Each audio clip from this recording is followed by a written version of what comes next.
welcome back to my channel. It's been a long time since I've been on YouTube, and I thought this would be a great first video to get back into it. I'm going to talk about what I have been doing for my nutrition, diet, if I've been doing bright light eating. So I believe it's been a couple years at least since I've recorded a video about my eating plan and how it's evolved and changed.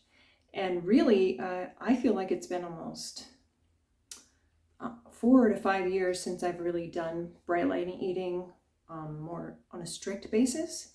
But I will say, just to sum this video up, if you don't want to watch the whole thing, all the principles that I learned through reading the book and following, the whole strategy, I have continued to incorporate into my life, and it's been very useful. So let's talk about that. Number one, highest on the list is the amount of vegetables that you incorporate into your daily regime while doing bright line eating, and how much the vegetables replace the crap food that you might have been eating before or that you might have chosen to eat to fill you up. This is like a number one strategy, I feel like, for lifelong weight loss, keeping the weight off, maintaining your weight, also keeping all your levels good, like cholesterol, blood pressure, your A1C levels. I just feel like a high vegetable consumption rate, high rate of vegetable consumption really helps in a lot of ways. I think we all know this. We're not strangers to the idea of vegetables being super beneficial. So a couple things started to affect my being able to stay very steady on the bright line eating way of eating. Around 2019 is when we moved to a different state. It was exciting, but it was also a bit stressful.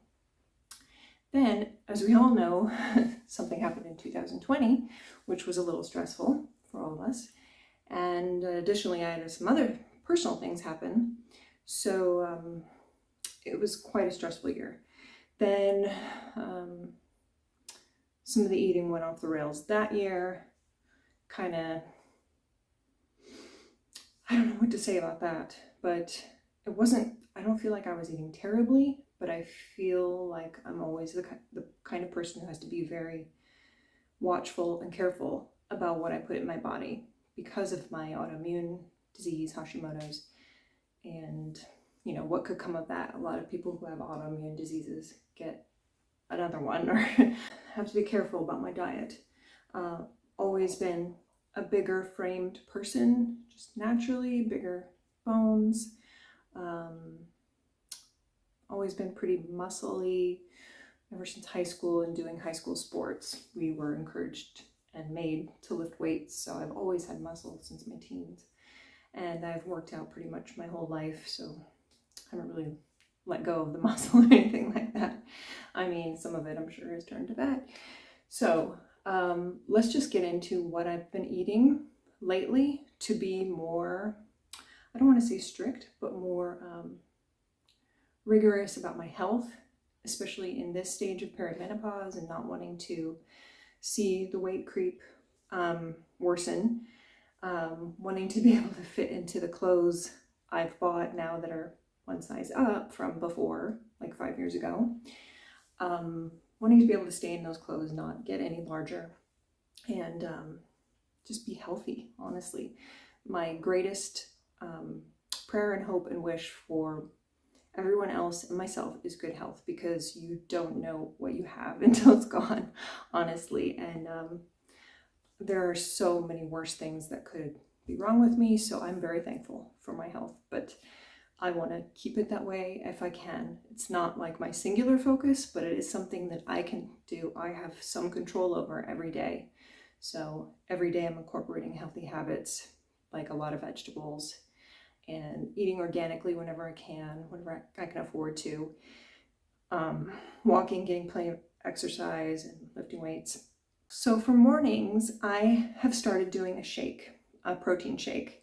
protein is a major thing I've been focusing on. I know there's a lot of talk about it, and for good reason, especially women our age. If you want to keep muscle or build muscle and lose fat, you have to have sufficient protein.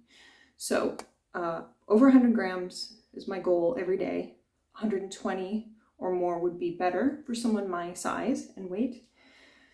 So I figured a protein shake would be a great way to do that. So I start with about a cup of flax milk, and then I add about 3 tablespoons of egg whites, and then I add all of these things in about 1 to 2 tablespoon amounts. These are for fiber. Then I add 1 banana, a small piece of ginger. I'll probably do like a third of this. Some baby spinach. I just freeze it. Then I've got my protein powder, collagen peptides, and creatine.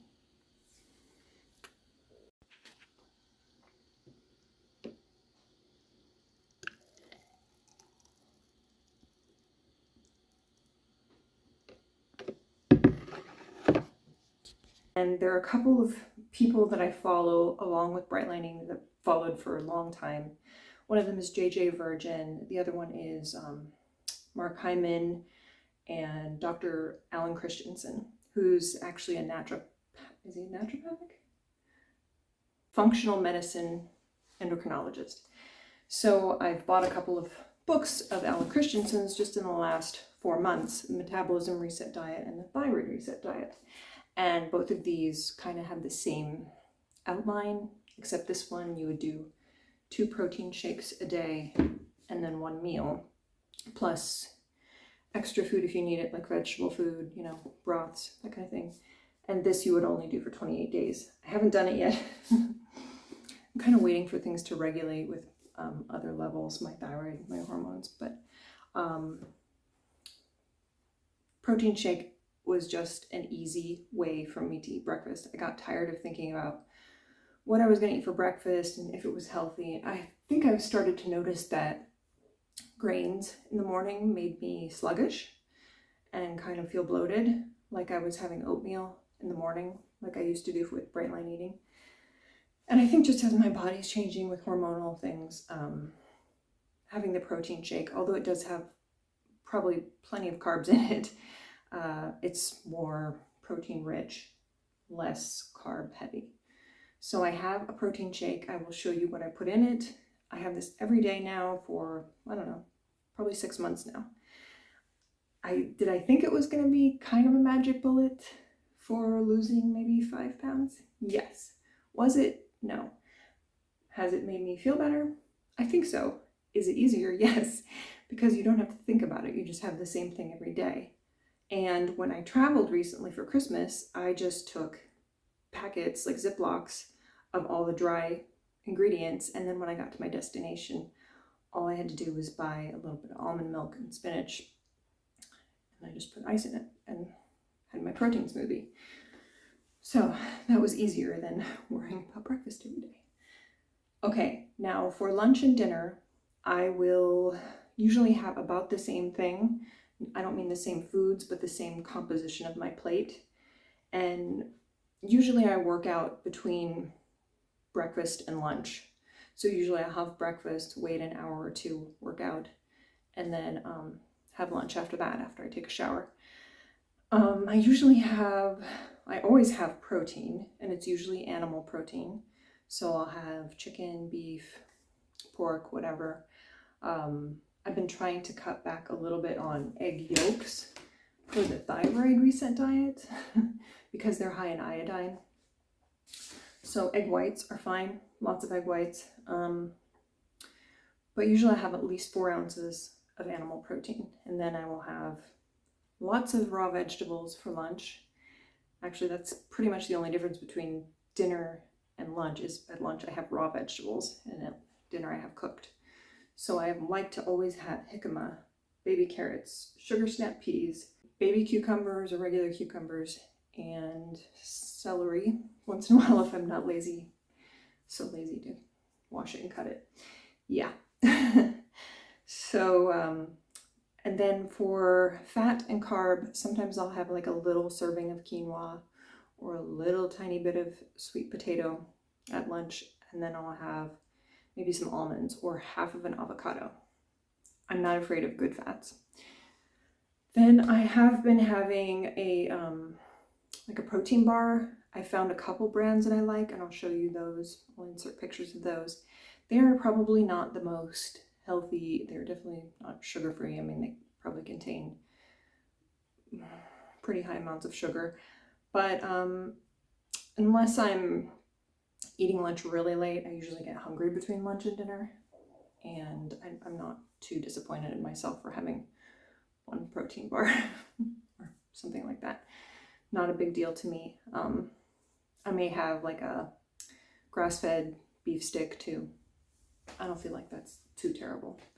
And then for dinner, I do the same thing as lunch, just cook vegetables. And I've been making a big salad usually. So I eat my salad first. Then I'll have a plate with my at least 4 ounces of animal product meat and big serving of vegetables, maybe 2 different kinds like broccoli and zucchini. And then I'll have, like I said, another little piece of sweet potato, little piece of real potato, or some quinoa, maybe even some rice. Try not to eat too much white rice because I feel like that's kind of, making the sugar go up. But just enough to kind of satisfy me and make me sleep well, because I feel like if I have about 10 bites of a healthy carb with my evening meal, it will allow me to sleep better than if I had not. I don't know why, it's just my body, something that's happened to me.